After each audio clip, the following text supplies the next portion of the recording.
Looking to add a poll to your Instagram story but not sure how?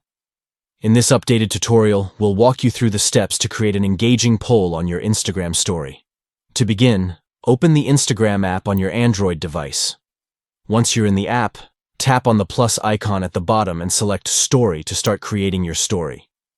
Craft your story content and tap Next twice to proceed. Once you're ready to add a poll, tap on the sticker icon located at the top of the screen. Next, select the poll icon from the sticker options.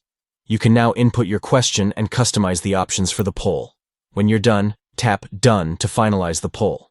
To share your story with the newly added poll, tap on your story, located at the bottom left corner of the screen. Your followers can now interact with your poll and provide their feedback. By following these simple steps, you can easily incorporate interactive polls into your Instagram stories, boosting engagement and interaction with your audience. Polls are a great way to gather insights, spark conversations, and make your stories more engaging. Stay tuned for more social media tips and tricks to elevate your online presence. Don't forget to subscribe for the latest updates.